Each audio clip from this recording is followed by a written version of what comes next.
하나님, 오늘도 우리를 이곳 가운데로 불러주시고 기도할 수 있는 기회와 은혜를 허락하여 주심에 감사드립니다. 하나님, 내 마음의 한 자리, 가장 귀한 그 자리에 오늘 주 예수 그리스도를 모시는 우리 수요 기도회가 되도록 인도하여 주옵소서. 주님 말씀 허락하실 때 주의 말씀 의지하여 그물을 내려 하나님 차고 넘치는 그 은혜를 경험하는 예배가 되도록 인도하여 주시옵소서. 믿음으로 순종으로 나아가는 이 자리 되게 하실 줄 믿사오며 살아계신 예수 그리스도의 이름으로 기도합니다. 아멘. 함께 말씀 보도록 하겠습니다. 하박국 1장 12절에서 2장 4절까지의 말씀입니다. 하박국 1장 12절에서 2장 4절까지 말씀이고요. 제가 읽도록 하겠습니다. 우리 성도님들은 눈으로 따라와 주시면 좋겠습니다. 제가 읽겠습니다. 선지자가 이르되 여호와 나의 하나님, 나의 거룩한 이시여, 주께서는 만세전부터 계시지 아니하시니이까 우리가 사망에 이르지 아니하리이다. 여호와여, 주께서 심판하기 위하여 그들을 두셨나이다. 반석이시여, 주께서 경계하기 위하여 그들을 세우셨나이다. 주께서는 눈이 정결하심으로 악을 참아보지 못하시며 패역을 참아보지 못하시거늘 어찌하여 거짓된 자들을 방관하시며 악인이 자기보다 의로운 사람을 삼키는데도 잠잠하시나이까? 주께서 어찌하여 사람을 바다의 고기와 같게 하시며 다스리는 자 없는 벌레 같게 하시나이까? 그가 낚시로 모두 낚으며 그물로 잡으며 투망으로 모으고 그리고는 기뻐하고 즐거워하여 그물에 제사하며 투망 앞에 분향하오니 이는 그것을 힘입어 소득이 풍부하고 먹을 것이 풍성하게 됨이니이다. 그가 그물을 떨고는 계속하여 여러 나라를 무자비하게 멸망시키는 것이 옳으니이까? 내가 내 파수하는 곳에 서며 성루에 서리라. 그가 내게 무엇이라 말씀하실는지 기다리고 바라보며 나의 질문에 대하여 어떻게 대답하실는지 보리라 하였더니 여호와께서 내게 대답하여 이르시되 너는 이 묵시를 기록하여 판에 명백히 새기되 달려가면서도 읽을 수 있게 하라. 이 묵시는 정한 때가 있나니 그 종말이 속히 이르겠고 결코 거짓되지 아니하리라. 비록 더딜지라도 기다리라. 지체되지 않고 반드시 응하리라. 보라, 그의 마음은 교만하며 그 속에서 정직하지 못하나 의인은 그의 믿음으로 말미암아 살리라. 아멘. 우리 옆에 계신 분과 이렇게 인사 나누길 원합니다. 기도만이 살 길입니다. 한 번 더 인사 나누실까요? 기도만이 능력입니다. 네, 살 길 그리고 능력, 오늘 이 기도의 시간을 통해서 하나님께서 이루실 줄 믿습니다. 오늘은 하박국 1장 12절에서 2장 4절까지의 본문을 가지고 예수를 믿는다는 자괴감이라는 제목으로 하나님 말씀 함께 나누도록 하겠습니다. 뭔가 이 제목부터가 예사롭지가 않습니다. 명절을 앞두고 있는데 더도 말고 덜도 말고 한가위만 같아라, 약간 뭔가 보름달처럼 풍성하고 이런 넉넉한 은혜를 나눌 법한데도 자괴감이라뇨.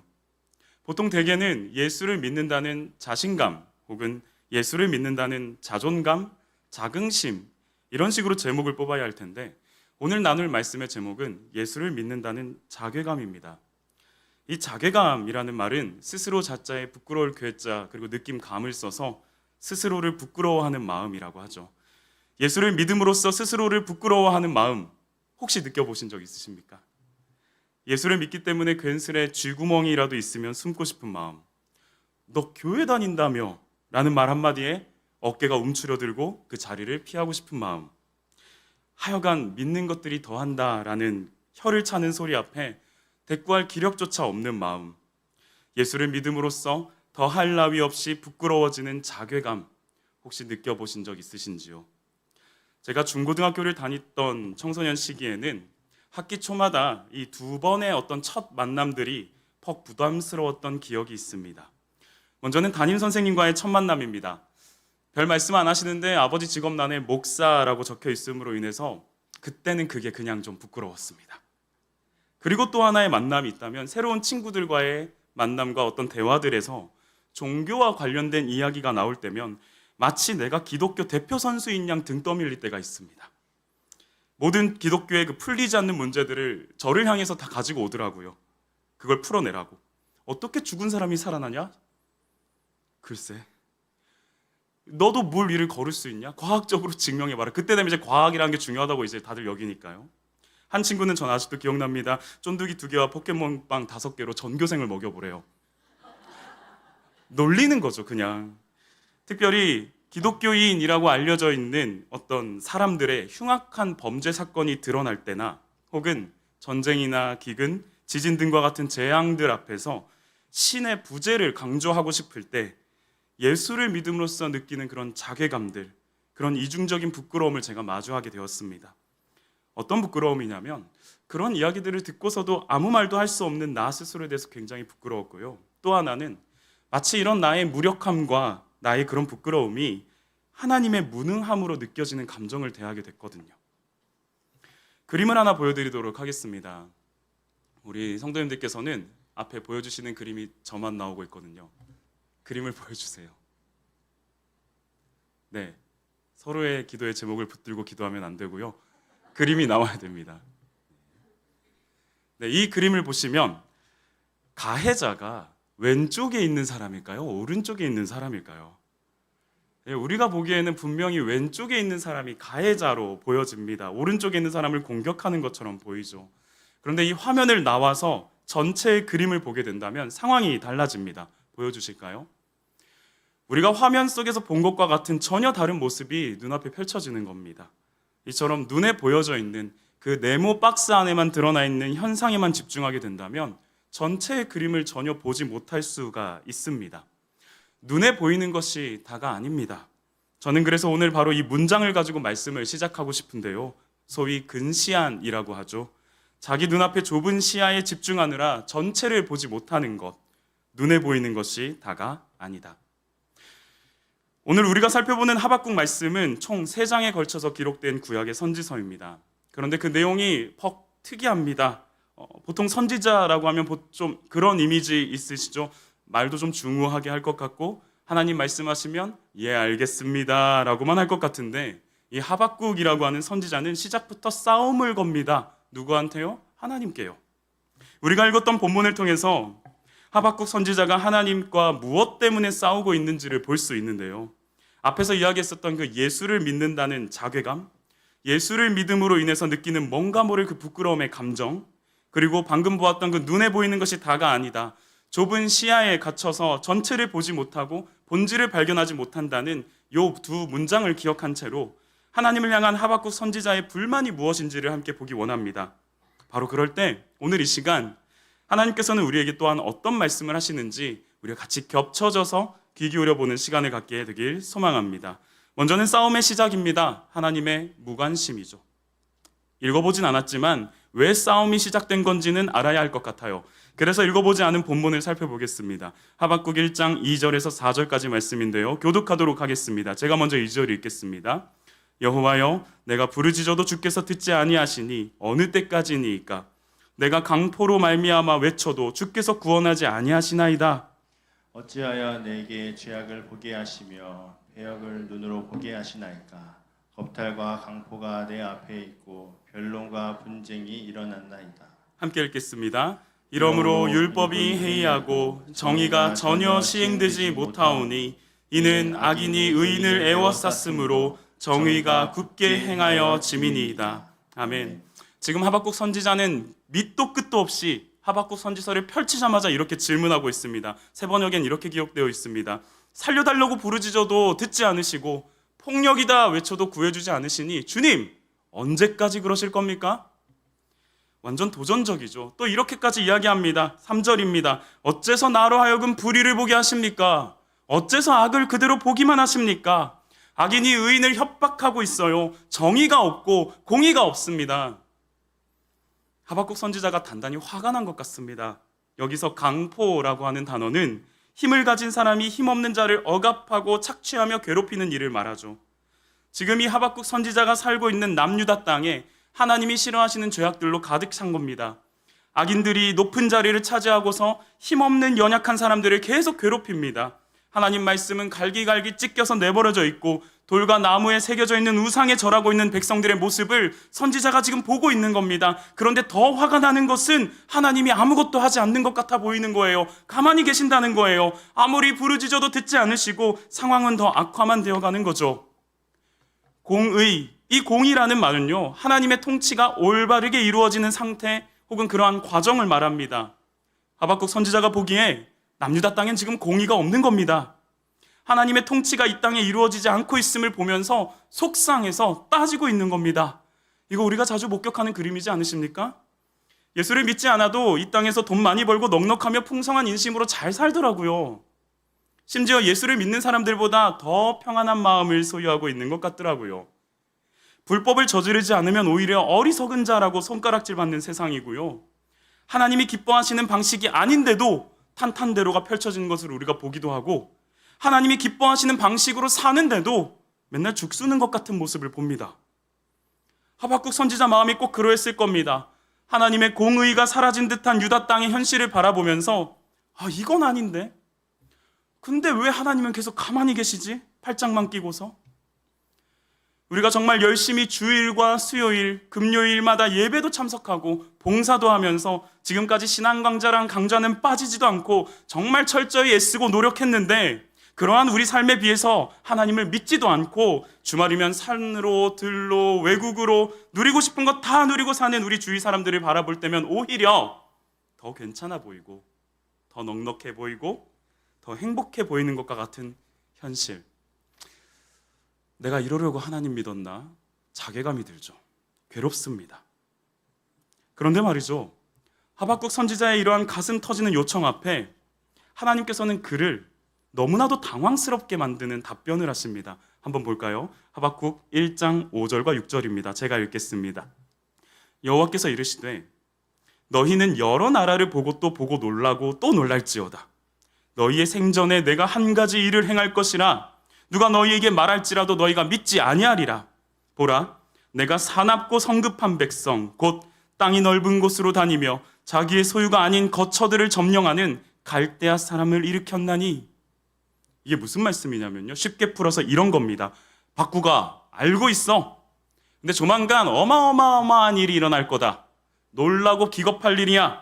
갈대아 사람 바벨론이라는 나라를 일으켜서 너희 유다 땅을 다 쓸어버릴 거야. 하박국의 불만을 가만히 듣고 계시는 하나님께서 한마디를 하셨는데, 그 말은 하박국 선지자가 도무지 받아들일 수 없는 하나님의 계획이었습니다. 바벨론이라고 하는 나라를 일으켜서 남유다 땅을 갈아엎어 버리겠다는 것. 그런데 여러분 잘 아시다시피 바벨론이라고 하는 나라는 정말 악하고도 악한 나라였거든요. 그리고 그걸 하나님도 알고 계세요. 그런데도 유다를 정돈하기 위해서 악인 중에 악인이라는 그 바벨론을 사용하시겠다? 이 이야기를 듣는 순간 하박국은 정말 정신을 놓아버립니다. 그리고는 이내 하나님을 향하여 폭풍 같은 질문들을 쏟아내기 시작하죠. 그 반문, 그 폭풍 같은 질문이 오늘 우리가 처음에 보았던 본문의 내용입니다. 하박국의 3번의 질문을 폭풍 같은 쏟아냄으로 나타내는데 그게 정말 기가 막히거든요. 이 질문을 하나씩 살펴보도록 하겠습니다. 싸움의 과정입니다. 3가지의 근거 있는 질문이죠. 첫 번째 질문은 1장 12절의 앞부분입니다. 이렇게 시작합니다. 선지자가 이르되 여호와 나의 하나님, 나의 거룩한 이시여, 주께서는 만세 전부터 계시지 아니하시나이까? 첫 번째 반문은 이렇습니다. 하나님은 영원하신 분이시지 않습니까? 만세 전부터 계시지 않았습니까? 라는 것을 근거로 주장합니다. 이것은 하나님의 존재의 근거를 둔 질문입니다. 하나님은 영원하신 분이시니까 변함없는 분이시잖아요. 아니, 그렇다면 변함없으신 그 하나님의 공의로운 존재, 그 성품은 있는 그대로 올바로 실행돼야지. 왜 올바르지도 못한 저 바벨론을 데리고 와서 해결하려고 하십니까? 그건 영원하면서 변함없으신 하나님으로서는 하면 안 되는 거죠. 당차입니다. 자, 그리고 이어지는 두 번째 반문입니다. 1장 13절 말씀을 읽어봐야 합니다. 이렇게 기록되어 있습니다. 주께서는 눈이 정결하심으로 악을 참아보지 못하시며 패역을 참아보지 못하시거늘. 이어서 나오는 두 번째 반문은 하나님은 정결하신 분이시잖아요 라는 것을 근거로 하고 있습니다. 이것은 하나님의 성품에 근거를 둔 질문입니다. 하나님은 정결하신 분, 깨끗하신 분, 악과 함께 할 수 없는 분이시지 않습니까? 그런 하나님이 어떻게 악하고 거짓된 자들, 저 바벨론의 악행을 방관하고 계십니까? 정결한 하나님이 그렇게 해서는 안 되죠. 마지막 반문은 14절 말씀을 읽어봐야 합니다. 주께서 어찌하여 사람을 바다의 고기 같게 하시며 다스리는 자 없는 벌레 같게 하십니까? 이 마지막 반문은요, 이런 겁니다. 하나님, 예전엔 그렇게 말씀 안 하셨잖아요. 이 질문은 결국 하나님의 말씀에 근거를 두고 있습니다. 이게 어떤 말씀에 이런 게 나오냐? 정말 무서울 정도로 날카로운 하박국의 질문인데요. 창세기 1장 26절을 가지고 오는 겁니다.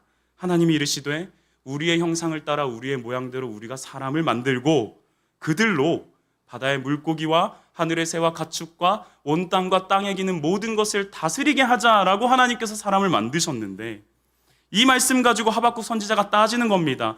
하나님이 처음에 사람으로 하여금 바다의 물고기와 땅에 기는 모든 것을 다스리게 하셨으면서 이제는 우리 유다 백성을 바다의 물고기와 땅에 기는 벌레 정도로만 여기시는 겁니까? 그래서 바벨론이 우리를 다스리게끔 하시는 겁니까? 하박국의 입장을 조금 더 이어가면은 이렇습니다. 오케이. 알겠어요, 하나님. 설령 그렇게 했다고 치자고요. 그런데 바벨론은 자기들이 믿는 신이 있고 자기들의 욕망에 따라서 우리를 다스릴 텐데 그걸로 하나님이 영광 받으시는 것도 아니잖아요. 그래도 괜찮으시겠어요? 장난 아닙니다. 하박국은 지금 하나님의 성품과 존재와 말씀을 인정하면서 굉장히 논리적으로 질문합니다. 아니, 따지고 있습니다. 자기 딴에는 하나님의 빼도 박도 못하실 정도로 팩트를 가지고 말하고 있어요. 그런데 여기서 주목할 수 있는 게 있습니다. 하박국은 하나님의 그 말씀에 대해서는 이해할 수 없었지만 하나님의 존재와 성품과 말씀 그 자체를 속단하고 있진 않았다라는 겁니다. 그는 하나님을 인정하고 있고요. 하나님을 신뢰하면서 질문하고 있습니다. 하나님의 존재는 이러하시잖아요. 하나님의 성품은 이러하시잖아요. 하나님 이렇게 말씀하셨잖아요. 사랑하는 여러분, 오늘 우리는 기도의 자리로 나와왔습니다. 그런데 저와 여러분의 기도는 어떻습니까? 우리는 무엇을 근거로 기도하고 있습니까? 나한테 왜 이래요? 왜 내 기도 안 들어줍니까? 이게 뭡니까, 하나님? 우리는 하나님의 성품과 존재와 말씀은 안중에도 없이 기도한다라고 하면서 실상은 밑도 끝도 없는 한편의 칭얼거림을 하고 있는지도 모르겠습니다. 그런 면에서 볼 때 이 하박국의 이러한 태도만 놓고 본다면 우리가 무엇을 근거로 그리고 무엇을 기준 삼아 어떻게 기도의 자리로 나아가야 하는지를 너무도 명확하게 보여주고 있습니다. 저와 여러분의 기도가 하나님의 존재와 하나님의 성품과 하나님의 말씀에 근거한 기도가 되기를 간절히 소망합니다. 그렇다면 여러분, 이러한 기도가 되기 위해서 하나님의 존재와 성품과 말씀에 근거한 기도를 하기 위해서 우리에게 무엇이 필요할까요? 하나님의 존재를 확인하고 하나님의 성품을 기억하며 하나님께서 하신 말씀, 그 맺으신 언약, 그 약속을 확인하기 위해선 우리는 무엇을 해야 알 수 있을까요? 이 모든 것들을 보여주고 비추어주는 하나님의 말씀을 봐야죠. 기록된 말씀을 보셔야죠. 저는 특별히 기도의 자리로 나아감에 있어서 시편과 잠언을 묵상하시길 권고드립니다.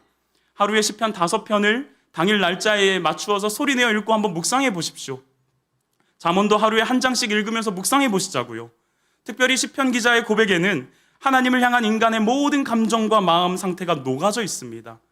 하루에 5편의 시편을 읽고 묵상하다 보면 어느새 그 시편 기자와 동일한 마음의 고백을 올려드리는 우리를 발견하게 됩니다.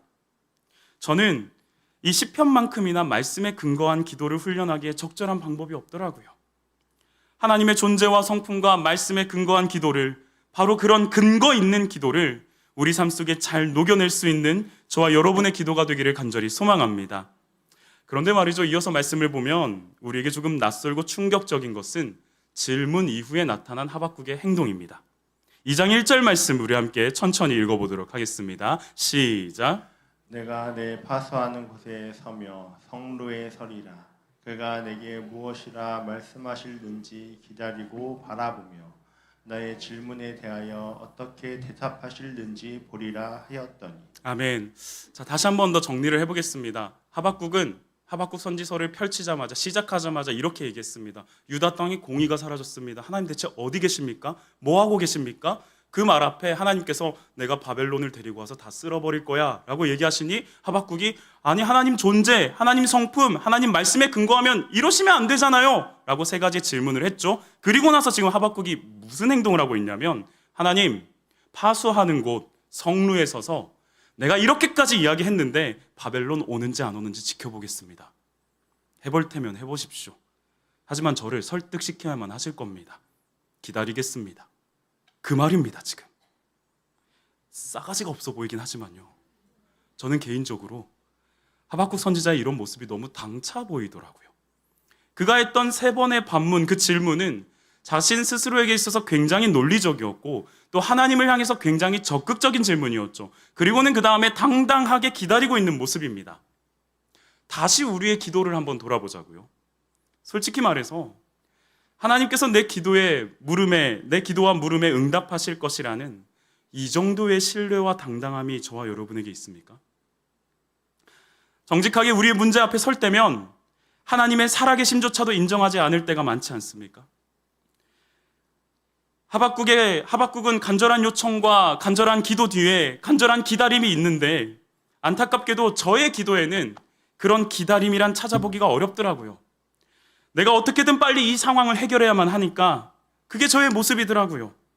내 입술은 기도를 하고 있는데 머리로서는 5만 가지 내가 가진 경우의 수들을 계속 맞추어 보는 겁니다. 기도의 자리에서 엉덩이를 딱 떼고 나면 기다림 따위 없이 그냥 곧장 뛰쳐나갑니다. 왜냐하면 기도하는 척하면서 생각해보니 나한테 좋은 생각이 떠올랐거든요. 좋은 방법이 떠올랐거든요. 이제 가서 실행해야 돼요. 그렇게 또 기도에 대한 하나님의 일하심을 기다릴 여유조차 저에게 없음을 봅니다. 하지만 하박국은 파수하는 성루 위에 서서 그렇게 하나님의 대답을 기다리고 있습니다. 그리고 하나님은 우리가 살펴본 2장 2절에서 4절과 같이 대답하십니다. 여호와께서 내게 대답하여 이르시되 너는 이 묵시를 기록하여 판에 명백히 새기되 달려가면서도 읽을 수 있게 하라. 이 묵시는 정한 때가 있나니 그 종말이 속히 이르겠고 결코 거짓되지 아니하리라. 비록 더딜지라도 기다리라. 지체되지 않고 반드시 응하리라. 보라, 그의 마음은 교만하여 그 속에서 정직하지 못하나 의인은 그의 믿음으로 말미암아 살리라. 파수하는 곳, 그 성루 위에 서서 하나님의 응답을 기다리고 있는 하박국 선지자에게 하나님께서 쉽게 말해 이렇게 말씀하시는 겁니다. 박국아, 잘 들어봐라. 그리고 기록해놔. 내가 정한 때에 내가 정한 방법으로 내 뜻은 이루어질 거야. 그러니까 더디게 느껴질지라도 기다려라. 반드시 내 뜻은 이루어진다. 유다 백성을 심판하기 위해서 보낸 그 바벨론은 교만하기 때문에 유다에 이어서 멸망하겠지만 기억해라. 의인은 믿음으로 말미암아 살 거야. 그리고 이어서 나오는 2장의 모든 내용들은요, 바벨론이 어떤 과정을 통해서 멸망하게 될 것인가를 하나님이 확실하게 말씀하고 계시는 내용들입니다. 여러분, 하박국은 이 이야기를 들으면서 무슨 생각을 했을까요? 하박국 선지자의 생각과 그 이후의 행동을 알기 위해선 의인은 믿음으로 말미암아 산다라는 게 무슨 의미인지를 알아야 합니다. 오늘 나누는 말씀 가운데서 가장 중요한 부분이 뭐냐고 저에게 질문하신다면 저는 이 부분이라고 말씀드리고 싶습니다.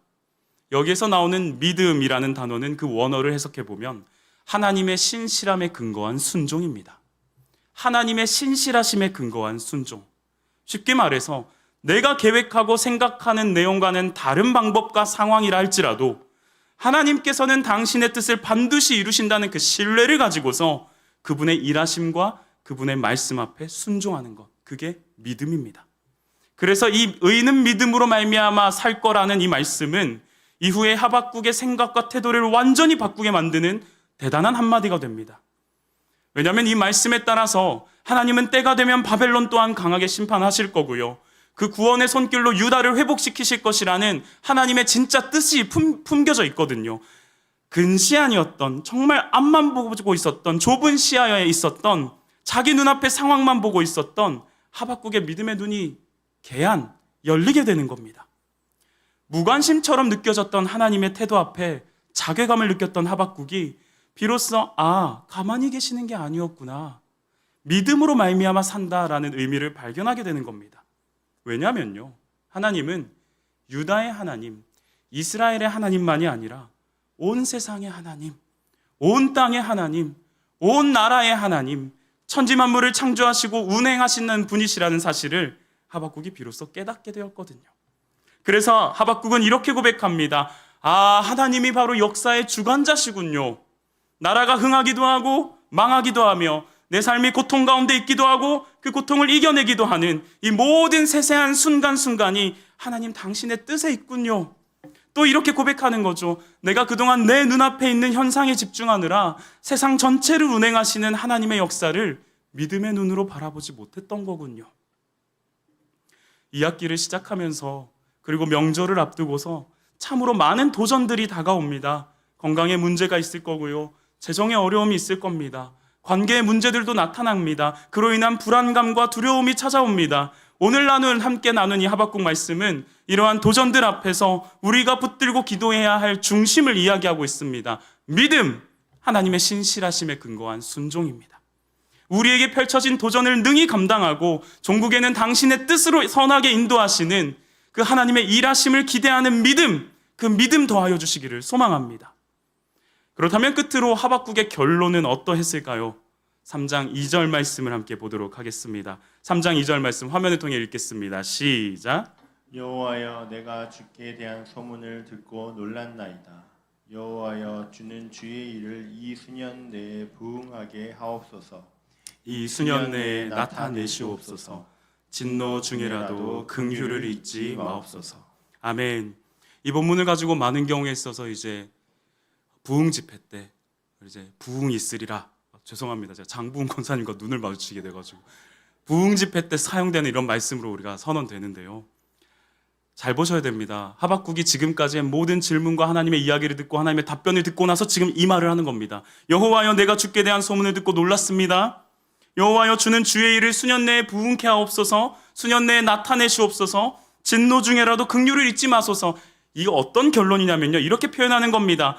여호와여 주는 주의 일을 이 수년 내에 부흥하게 하시고 나타내시옵소서. 여기서 부흥이라고 하면 막 양적으로나 질적으로나 많아지고 막 그런 걸 떠올리게 되죠. 그런데 여기서 사용된 부흥이라고 하는 단어가 뭐냐 보니까 히브리어로 하야라고 하는 동사를 사용하는데 그냥 있게 하다, 되게 하다, 생명을 주다라는 의미를 가지고 있습니다. 다시 말하면 이런 겁니다. 여호와여 주는 주의 일을 이 수년 내에 진행하옵소서, 있게 하옵소서, 되게 하옵소서라고 고백하는 거죠. 여러분, 여기서 말하는 하박국이 말하는 주의 일이라는 게 뭘까요? 바벨론이 유다 침공하는 거 말하는 겁니다. 하나님께서 처음에 말씀하셨던 바벨론을 일으켜서 갈대아 사람을 일으켜서 유다를 다 쓸어버리겠다고 하셨던 그 일을 이루시옵소서, 수년 내에 진행하옵소서라고 이야기하는 겁니다. 1장에서는 그렇게나 반대하고 기를 쓰고 반박했던 하박국이었는데 근시안이었던 믿음의 눈을 확 펼쳐주셔서 온 세상의 주인 되신 하나님을 바라보니까 바벨론이 유다를 침공하고 정복해야만 하더라고요. 그래야 유다의 하나님의 구원의 손길이 펼쳐지더라고요. 그래야 영원하셔서 변함없으신 하나님께서 예수 그리스도를 유다와 다윗의 계보로 오게 하시고 온 세상에 대한 진정한 공의로운 심판을 이루어 나가실 수가 있더라고요. 그래야지만 정결하셔서 악과 함께 하실 수 없는 하나님께서 다윗의 자손 예수 그리스도를 통하여 온전히 그 통치를 이루실 수가 있더라고요. 그래야지만 여자의 후손으로 오신 분께서 물론 그 발 뒤꿈치가 잠시 상하긴 하겠으나 뱀의 머리를 짓밟고 영원한 승리를 외칠 언약, 그 하나님의 언약이 예수 그리스도를 통하여 이루어질 수가 있더라고요. 그렇기 때문에 하박국은 마지막에 이렇게 외치는 겁니다. 우리가 찬양하지 않습니까? 비록 무화과 나무가 무성하지 못하고 포도나무에 열매가 없으며 감람나무에 소출이 없고 밭에 먹을 것이 없으며 우리의 양이 없으며 외양간에 소가 없을지라도, 이게 무슨 말씀인 줄 아십니까? 바벨론이 치고 들어와서 무화과 나무가 무성하지 못하게 되고 포도나무의 열매 다 없어지고 감람나무 더 이상 소출 나지 않고 밭에 전쟁 그 말발굽으로 밟혀진 모든 밭이 다 먹을 것이 없어지고 그들이 양이랑 소 다 가지고 가서 우리에는 양이 없고 외양간엔 소가 없을지라도 나는 여호와로 말미암아 즐거워하며 나의 구원의 하나님으로 말미암아 기뻐합니다. 그는 비록 이 유다 땅에 바벨론으로 인한 처참한 결과가 나타나겠지만 그럼에도 불구하고 최종적으로 승리하시는 분은 하나님이시고 하나님께서 이 땅을 그리고 온 세상을 구원하실 것을, 회복시키실 것을 비로소 믿게 되었다는 사실입니다. 이처럼 하나님께서는 저와 여러분에게도 동일한 믿음을 요구하고 계십니다. 우리 앞에 상황 가운데 인내의 경주를 담당하면서 믿음의 주요 온전케 하시는 이 예수를 바라보라고 우리에게 요청하고 계십니다. 주 안에서 사랑하는 아빛교회 성도 여러분, 비록 현실에 대한 떨림과 두려움이 없을 수는 없겠죠. 하지만 우리에게는 그런 현실 앞에서 이를 넘어설 수 있는 믿음이 있지 않습니까? 내가 가고 싶은 방향을 모색하는 그런 어떤 근시안적인 마음 말고 진짜 이 괴로운 현실을, 가슴 아픈 현실을 하나님께서 하나님의 때에 하나님의 방법으로 하나님의 통치를 이루어 가실 것이라는 그 믿음이 우리에게 있지 않습니까? 제가 이 말씀을 준비하면서 믿음의 눈이 떠지는 은혜를 경험하니까 기도하는 가운데 이런 마음을 주시는 겁니다. 곽신영, 너 나 못 믿겠냐? 야, 못 믿겠으면 그냥 못 믿겠다고 말을 해라. 어디 가서 믿는데 막 자괴감 느낀다 하지 말고. 믿음을 주는 주체도 나 하나님이다. 근데 너가 못 믿겠다고 내 존재를 부인하지는 마라. 네가 내 존재를 부인하기에는 너의 인생 속에서 역사했던 부인할 수 없는 나의 은혜가 더 크지 않니? 그렇다면 이 하박국처럼 나의 존재를 인정하되 그 앞에 당당히 너의 괴로움을 털어내라. 내가 듣지 않겠니? 나는 너가 생각하는, 너가 바라보는 것 이상으로 엄청난 존재인 거 모르니? 내가 온 세상의 주인이다, 신영아. 말씀의 결론을 맺고자 합니다. 오늘 본문의 하박국 선지자는 유다의 악행 앞에서, 그리고 그 유다의 악행을 심판하시는, 그리고 심판하기 위해 예비되었던 바벨론 앞에서 괴로워하는 마음으로 하나님과 대화를 주고받습니다. 그러면서 알게 된 사실이 있다면 하나님은 생각보다 실로 어마어마하시다는 분이라는 것과 그 앞에서 자신은 정말 좁디 좁은 믿음의 눈을 가지고 있었다는 사실입니다. 근시안적인 믿음의 소유자. 우리도 마찬가지죠.